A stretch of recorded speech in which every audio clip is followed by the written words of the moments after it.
हमने दिया कि देखो 1835 तक ब्रिटिश प्रशासन मुगल शासक के नाम पर चलता था। 1835 में मुगल राजा की तस्वीर और मुगल सिख ऊपर से हटाया गया, मुगल राजा का नाम हटाया गया और मुगल बादशाह के नाम पर प्रशासन की घोषणा बंद हुई। 1835 तक मुगल बादशाह के नाम पर प्रशासन किया जाता था।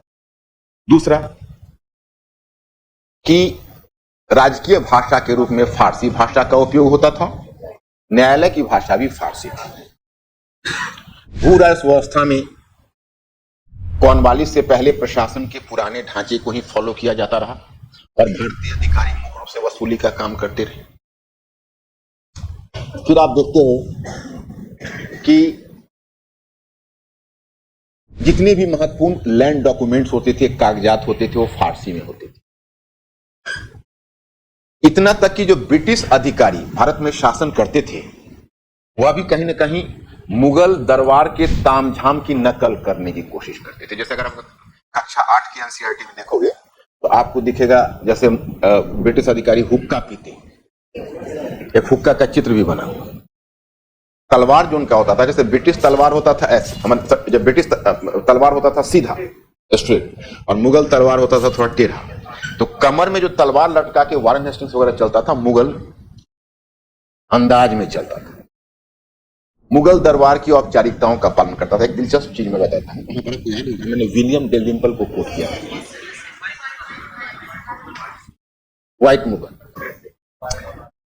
विलियम डेलिम्पल ने 2 बुक लिखी, एक लिखी है व्हाइट मुगल, दूसरी लिखी है लास्ट मुगल। तो द लास्ट मुगल 1857 के रिवोल्ट पर लिखा है। व्हाइट मुगल में क्या लिखा, जब मैंने पहली बार टाइटल देखा था, व्हाइट मुगल बहुत पहले लिखा था, 2007 2005 में तो इसने लिखा है द लास्ट मुगल, 2001-2 में ही लिखा था।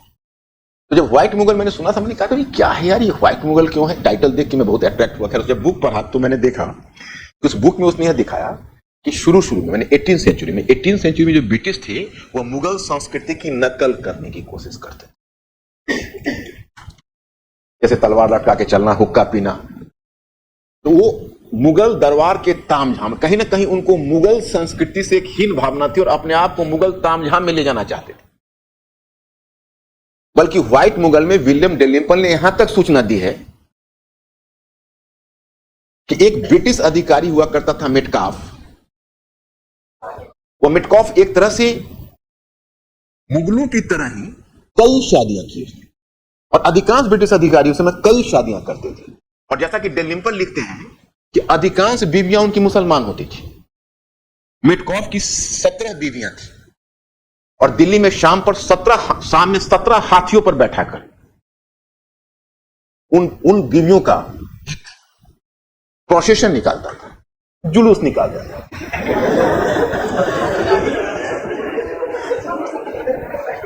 आप समझ सकते हो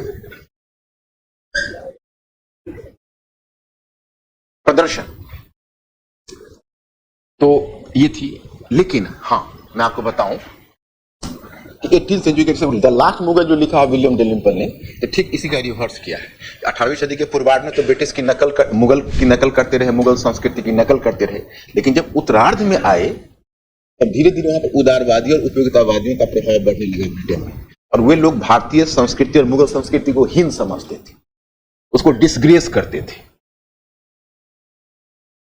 वो जो डिसग्रेस जो करते थे और इनको हीन समझते थे और इनके साथ मतलब एक तरह से इंफीरियर संस्कृति के रूप में देखा, तो उन्होंने बताया कि इसकी प्रतिक्रिया 1857 का महाविद्रोह थी।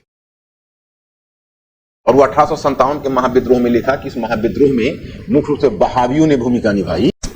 जो बहावी, जो कट्टर मुस्लिम धार्मिक नेता थे, उन्होंने कमान संभाला और शपथ ली। वो लोग जिहाद का नारा दिया ब्रिटिश के अगेंस्ट में, शपथ ली मैं एक बूंद पानी नहीं पीऊंगा, ब्रिटिश से लड़ते हुए मरूंगा। और इस तरह से उन्होंने किया। और तब विलियम डेलिम्पल ने कहा कि जो उस समय 1857 के महाविद्रोह के समय जो धार्मिक उन्माद का जो अपसर्ज हुआ, उसी का आज बड़ा रूप है तालिबानी। इंडियन हिस्टोरियंस लोग जो है वो सब बहुत नाराज हुए थे, क्या लिख रहे हैं डेलिम्पल साहब। इरफान हबीब वगैरह ने कहा कि तो 1857 के विद्रोह को डिस्टॉर्ट करें। इक़्तिदार आलम खान बहुत पहले ही दिखा चुके हैं इस मूवमेंट में सूफी लोगों का रोल है, बहावियों का रोल नहीं है। हिस्टोरियन के बीच तो विवाद चलता ही रहता है। तो विलियम डेलिम्पल ने कह दिया कि भाई भारतीय हिस्टोरियन पढ़ते नहीं है। मैंने 1857 का महाविद्रोह, 1857 के विद्रोह पर लिखने से पहले हमने 20,000 पुस्तकें पढ़ी।